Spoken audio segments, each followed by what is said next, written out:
You're listening to the PT Profit Podcast, episode number 262. Today, I'm introducing a brand new mini-series. This one's called 10 Reasons You're Not at Your Goal and What to Do Instead. Are you ready? Let's get started. Hi, I'm Beverly Simpson, former fitness manager turned online personal training business owner. And this podcast is where smart fitness professionals, including trainers and clinicians, discover how to increase client performance in movement, package and position their products and services, and get out of their own way so that they can increase their revenue to live a life that they love without sleazy sales. Welcome to the PT Profit Podcast. What's up, Coach? Thank you so much for pushing play on another episode of the PT Profit Podcast. I'm your host, Beverly Simpson, and if this is the first time you're hanging out with me today, welcome. I'm super pumped that you're here. We're about to change things up here at BSimpsonFitness, and I am recognizing that this is with the cautionary tale from my team who said that potentially I might disrupt the way that our listeners have been listening to the show, and I recognize that and I honor that, and hopefully you will welcome the changes that we are bringing to the show. We wanted to do a couple of things. We wanted to test out a couple of things in the hopes to increase our listenership and to really bring to you cutting edge material that and stay in your ears so that you can stay inspired, so that you can stay motivated.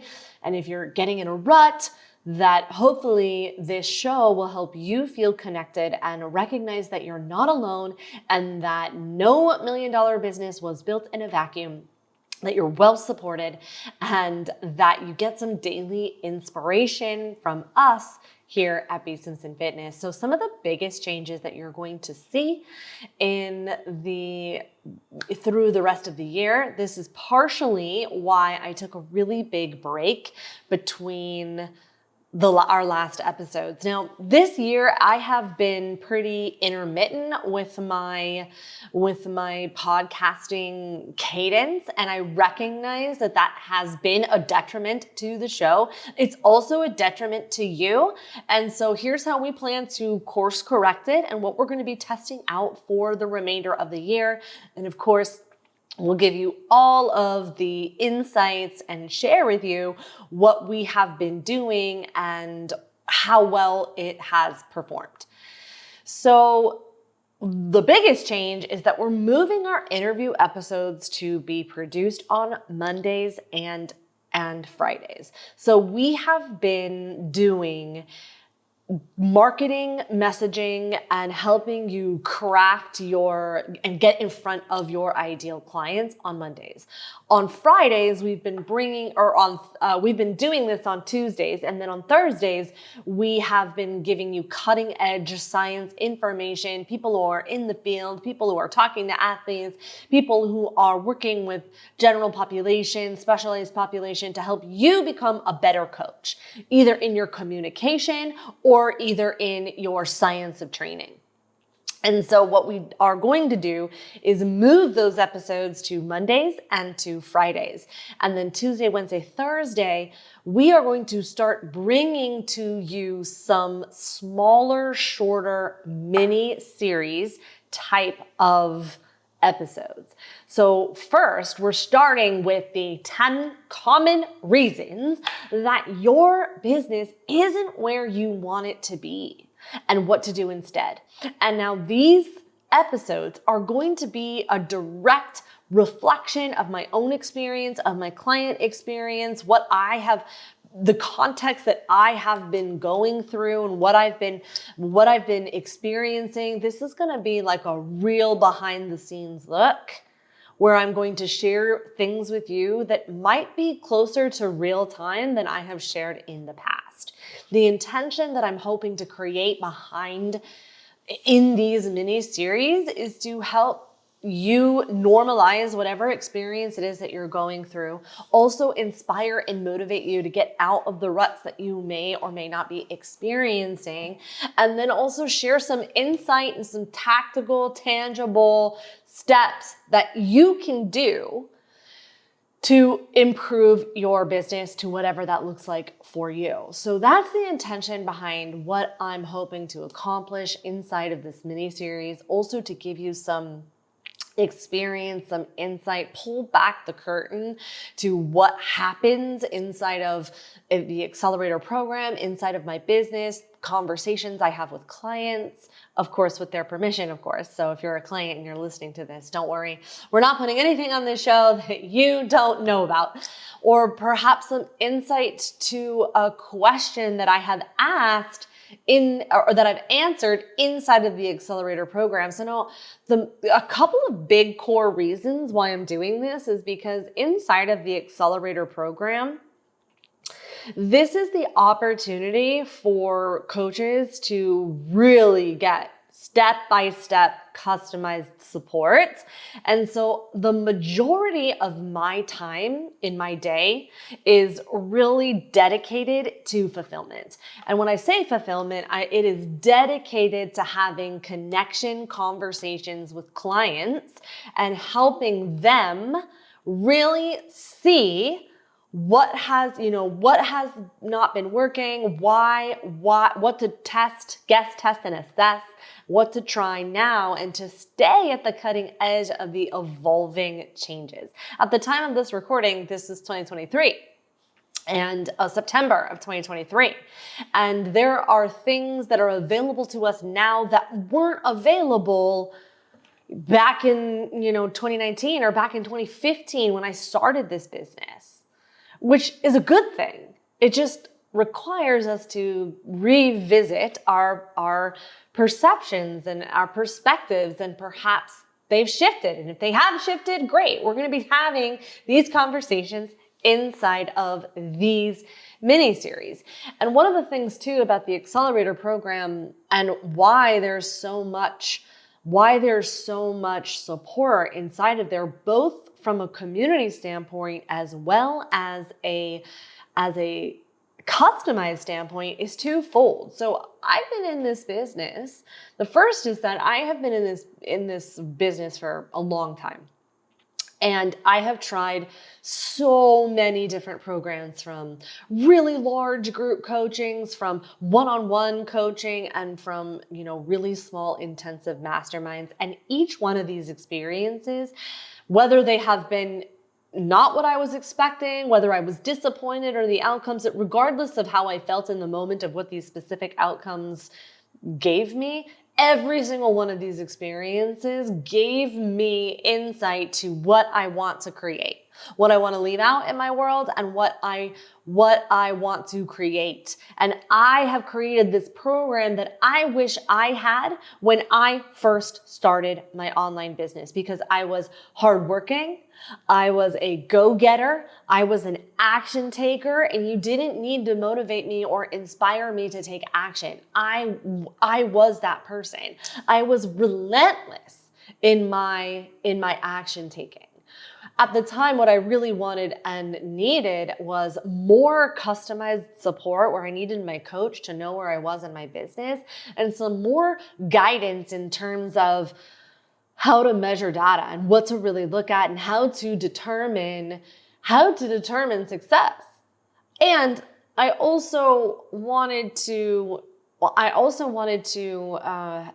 needed a little bit more support in my emotional regulation. And that is a very challenging thing to do as a coach. So I was the hardest client that I feel. I was a very challenging client, and I've since spoken to all of my mentors and, thanked them for their kindness and for their patience, when at times I felt like, I was challenging. And so I can recognize that. And I have now brought that into my program, meaning the support and the insight and the relentless accountability that is required on the client's part. I'm bringing that into my coaching container. So because of that, a lot of what I teach my people to do in terms of being present for their clients and present for their potential clients had started to fall to the wayside. So if you follow me on Instagram at BSimpsonFitness, the new account that I started over 2 years ago now, I think, I have been really intermittently posting content. Like I have been inconsistent in my content process. And so I'm very conversational. I have a lot of conversations in my story and a lot of DM conversations happen inside of my account. And now this is not to be critical of myself or to anyone. It's just to share that I started to feel like I was just a little bit lack of integrity, meaning that I was coaching and speaking from this ivory tower part where it was like, do as I say, not as I do. And that has never been the type of coach that I am or that I want to be. In fact, that's almost been to my detriment, to the sense that I've never felt like I was enough in order to coach. And this is something I see and hear all the time. I noticed it I noticed it in my clients when they were working on getting fit. And you might notice that too, is that they'll say things that if and then, right? They live in this either or context where it's like, as soon as I lose 10 pounds, then I'm going to go and put that bathing suit on and get in the pool with my kids. And then that 10 pounds never comes, and then they just never do it. And either they keep putting it off, or they keep moving the goalpost. So now I was doing a combination of that. And the reason why this is so detrimental to success and to your growth, and this is probably somewhere in this list, and I'm probably going to talk about it, but when you never feel like you're enough, and you're constantly moving the goalpost, then what starts to creep in subconsciously is that you lack certainty. And when your clients are saying yes to themselves and moving and wanting to, know if they need to go all in on themselves, they need to borrow your certainty. And your certainty will come from feeling competent. And then what happens when you never feel like you're enough is that you never feel competent, you never feel ready, and then you lack certainty. And then on a subconscious level, your client can feel that you lack certainty. And then for whatever reason, it becomes a no. Right? This is that concept of the Dunning-Kruger's effect, is that people who are beginners, they just don't know what they don't know. And so they never read uncertain. So this was something that I had been noticing was coming up for me as I felt like I was, preaching from this ivory tower, do as I say, not as I do. Now that doesn't mean, by the way, that I was feeling like you need to post 1 million times, or I've never say that. What I was feeling though is that, because just post every day isn't a business strategy. What I was feeling though was that I preach and I teach consistency. And so if you're going to show up Monday, Wednesday, Friday, then show up Monday, Wednesday, Friday, because that's how you're teaching the algorithms. And for me, I was just completely inconsistent.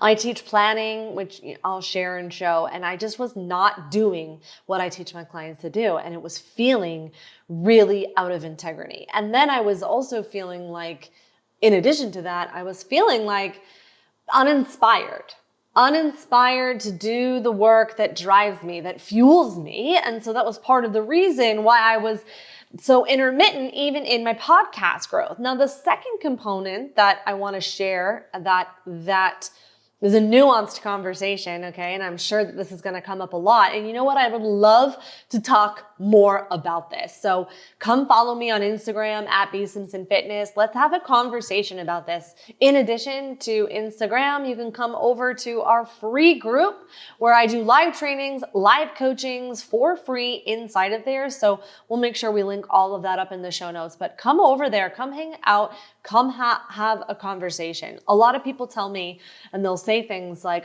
coaching's so inaccessible.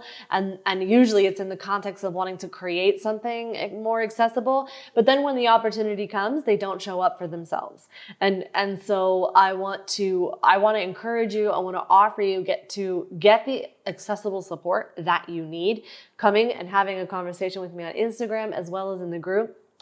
This is an opportunity to get some of your personal questions answered, because it comes back to what I was saying. I promise. I know that I've opened that loop and I'm going to come back to it. I promise. But it comes back to what I was saying and what I want to build inside of my community is that we need to have customized support, just like you probably feel very similar about your clients' progress. There's a lot of stuff that can be done generally, but we're completely unique on the inside as we are on the outside. And so that's part of the reason why something works for Sally and doesn't work for Betty. And so I believe that we need to have a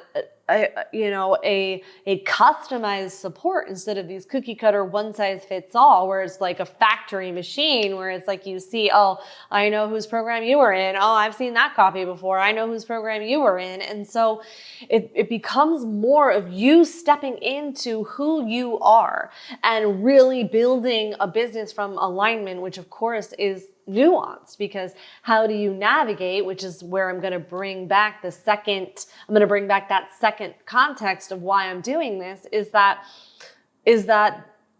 how do you navigate like just being bored and context switching and program jumping and staying in this constant state of quitting versus really recognizing that, oh, I'm uninspired. Oh, I'm bored. This is not lighting me up. And how do you know when it's a good time to quit? How do you know when to be relentless in your discipline and in integrity with your word? And we're definitely going to dive into that in another episode. But that's also one of the things that inside of this mini series, we're going to talk about that, quitting, when to know the right time to quit. So I was feeling just a little bit like I was in a rut. And so chances are, if I'm feeling like I'm in a rut, then I'm willing to bet that there's some part of you that might feel like you're either burnt out, or that you are in a rut, or that you are just feeling a little bit, distraught as we're coming out of the summer, feeling like, oh, it's just, I've been trying and no one's listening, no one's paying attention. And that can feel really expensive. And when I say that, I mean expensive in your resources, energy, effort, and time and money. No, it is absolutely no fun. Can we just talk about how it is absolutely no fun to pour your heart and soul into content and then put it out there and it's like crickets, or it feels like I am speaking to paint drying on a wall. That can feel really draining, and it's expensive in your energy, effort, and time. And who wants to do that? So the question then becomes, and at least it was a question that I was living in, it's a question that I continue to living in, is how can I bring back the fun again? How can I make this something that I know that I'll keep doing even if I knew I wasn't getting paid for it? Because I was watching this YouTube channel of I was watching this YouTube short, which was interesting because I never watch YouTube. I think I was doing some research, but I was watching YouTube and I saw Mr. Beast and by the way, I've never watched any of his content, but I saw him in an interview and this clip of him in an interview, and he was saying that it doesn't matter what happens in his life, that he will always be making videos at some point in his life. And it really just resonated with me, and it got me thinking, like, if I am not having fun or I'm not feeling inspired in my content and I am still being disciplined, we're going to talk about those nuances in a later episode, then that energy imprint is going to be reflected in my content. And so if I'm not excited about what it is I'm bringing, then how can I expect you to be excited about what it is that I'm serving?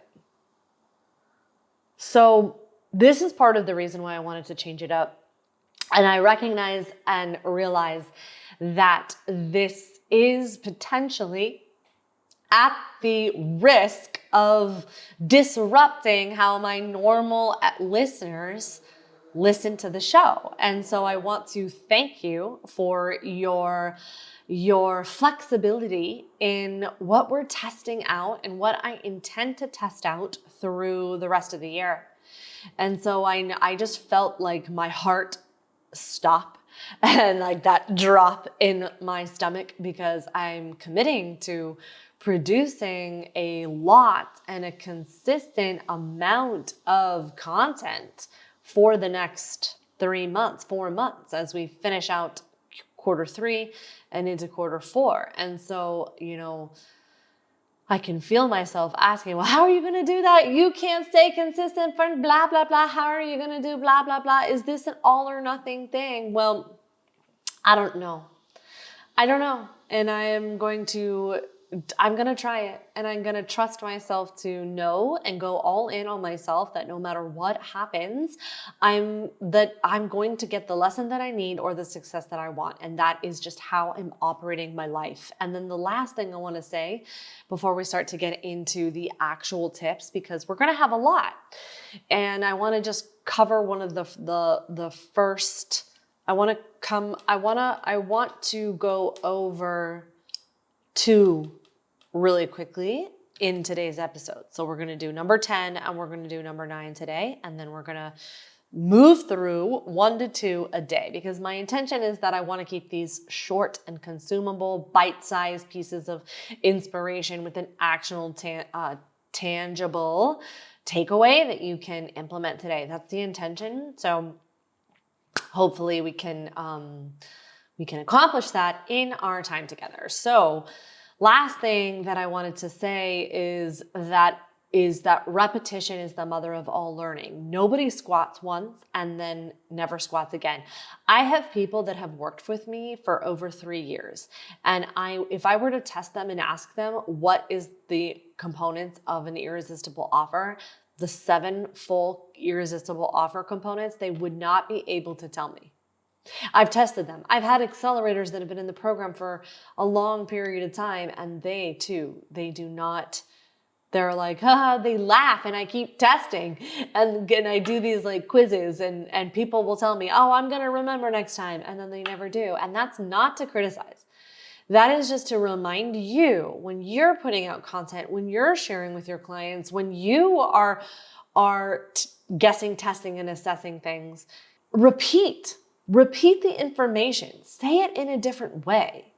Chances are, especially if you've been at this for a while, if you go back and look at some of your content that you created even 3 months ago, I'm willing to bet that if you looked at it again with fresh eyes, you would be able to, I can enhance that hook a little bit better. I can add a little bit more quicker, concise insight to get you a quicker win. The call to action here was promotion. Maybe I change this and I change it to more of an engagement, and then see what happens after that. And maybe don't change all of it at once, change one at a time. And then there we go. We just had 3 different posts on one post you created 3 months ago. And then if you want to even layer it even more, let's change the creative. If you did a quote, let's do a carousel. If you did a carousel, let's do a reel. And it really can be that simple, that easy effort is what we're going for. Not effortless, because there is going to be a energy exchange. There is going to be a level of uncomfortability. And in order to get something different, you need to do something different, and your brain will actively protect you. And so when you can normalize the uncomfortability and let that effort feel easy, because you can determine whether or not it's easy or hard. You can own that and decide that. So if it's hard and you're like, Beverly, and you have a visceral reaction to that, and you're like, Beverly, that's not true, then explore and step into what it would look like and what it could look like and feel like if it were easier. So easy effort is what we're going for here. And so with that said, let's dive into the 10 common reasons that your business isn't where you want it to be.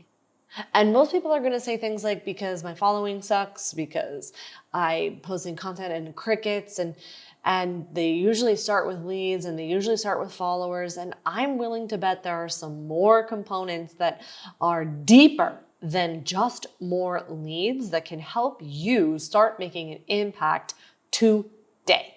So let's dive into it, shall we? Okay, so number 10. I honestly want to say that, and I keep going back and forth as I'm looking at this list, because in this list, I literally am like, which is the most important? And the truth is that they're all important. Which one do I need to do first? If somebody only listened to one episode, what is it that I need them to hear? So this is what I'm going through in my mind, but the truth is all of them are important. And I would highly encourage you to listen to all of this mini series, because I'm going to give you tangible takeaways that you can implement so that you can see you're getting results instantly. So the first thing that I want to have you consider is data. What gets measured gets managed. And now a lot of people, if we put this into the context of health and wellness, a lot of people have serious mixed feelings on measurements. We need to throw out the scales. Scales are hurting us. Don't use the scale. So let's use BMI is awful. And they have all these feelings around whether or not we should be, tracking calories, not tracking. But the truth of the matter, at the end of the day, when it comes to business, the number one defense that you have against your emotional state of the roller coaster of growing a business is data.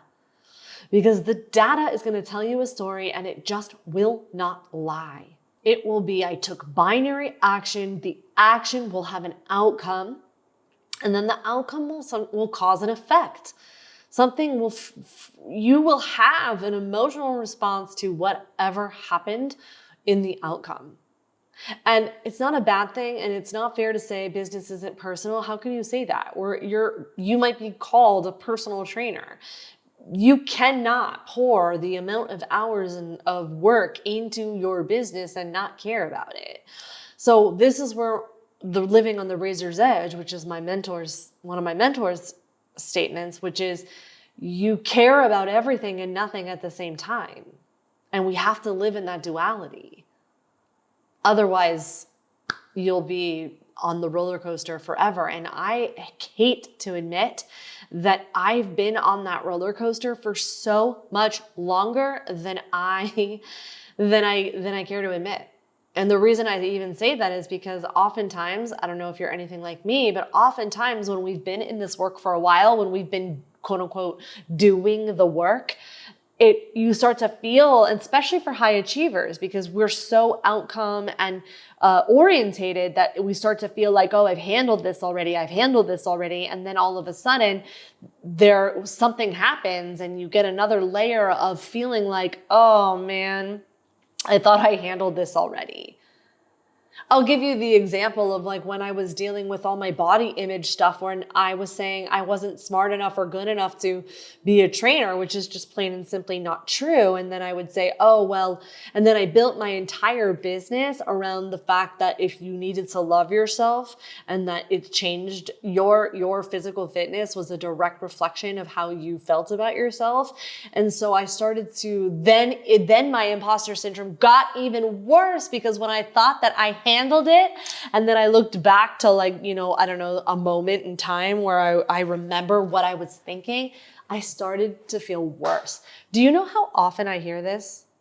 I hear this so much. It is heartbreaking to me that people constantly stop themselves from being successful because they feel like they should have handled something, whatever that something is, their body, their nutrition, their skills and education, their emotional regulation. It doesn't matter. And then they have a human experience because nobody's graduated from having a human experience. And they start to feel like they're not good enough again. And they start to feel like, oh, I have no business teaching someone this because I haven't handled this. And they start to go on the backslide. And then what happens when you backslide is that you lose your certainty and conviction in your process, which is what your client needs to see and to feel in order to say yes to themselves. Because that last tower of resistance is, can I do this?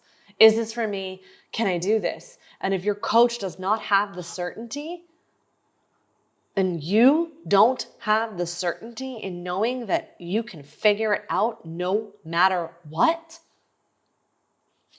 we run the risk of potentially losing that client. And so data When you have the data and the metrics that you are measuring to look at the outcomes and then measure the performance, what happened, and you have the data that is right for you and in the context of your business, then this is how you can detach from the outcome and from the performance.